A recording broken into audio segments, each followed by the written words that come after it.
Once we are satisfied with the shape, we can begin by creating our first layer clone. So we are going to select patterns that we created with our transform pattern tool.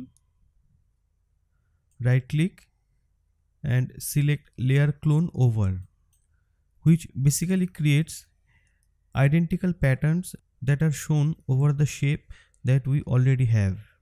Now for this new layer clone, we are going to create a new fabric under the object browser. So we are going to add, and we are going to rename it to first layer. And the only thing that will be changing is the physical property preset. We are going to access the drop down menu and choose D-Rib Knit. Now this material is very soft because I want this layer clone to be wrapping around our avatar very tightly. So let's just apply the material by dragging and dropping it. Now the next thing that we are going to do is we are going to reduce the particle distance. So in the property editor under simulation properties, we are going to reduce the particles distance 10 because we would really like to bring out more details. And next we are going to unfreeze all the patterns except the front one. Right click and freeze it. Now before I start simulating, as you can see, layer clone we just created is connected with the avatar with stitches, and not only our all of the lines but also all the internal lines also connected to each other. Now because I don't want these lines to be so pronounced, I am just going to delete the seam lines or the internal lines. So select the lines and delete the stitches. Delete the stitches from here also, but I keep the stitches in the circles.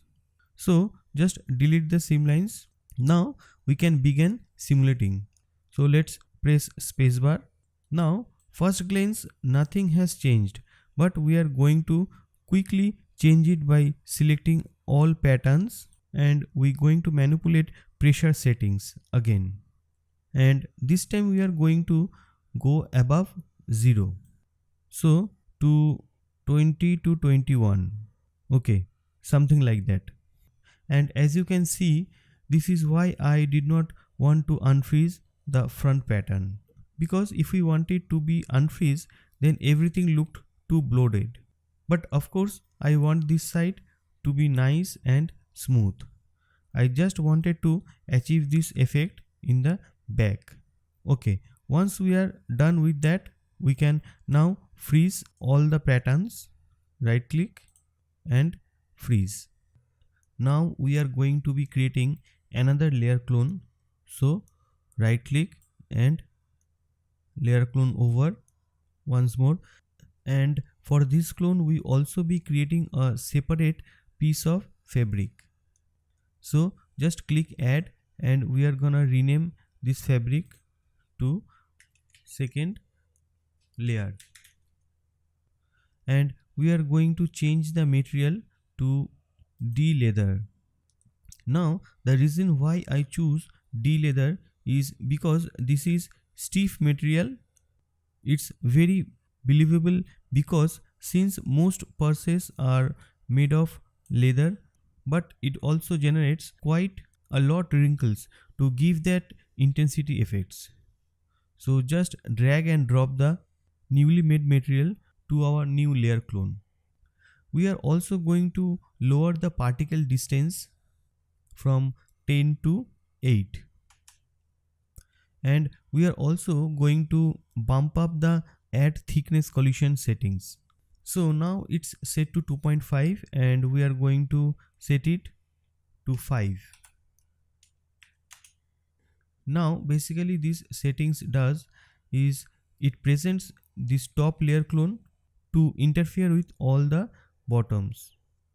And let's not forget to select the edit sewing tool and delete the seam line for the internal lines like this and this one also, because like I said, I simply don't like the effect that they produce. And I am also going to enlarge this layer clone, so it's going to be a bit bigger than the others. Now before simulate, let's right click and freeze the front pattern. Press spacebar to simulate.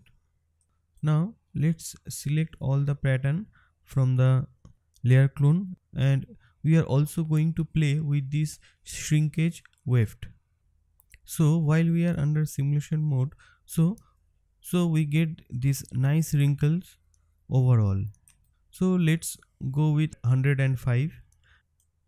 Okay, so now we actually going to be adding a flap right here that's gonna close up with a button, which we will do in our next clip.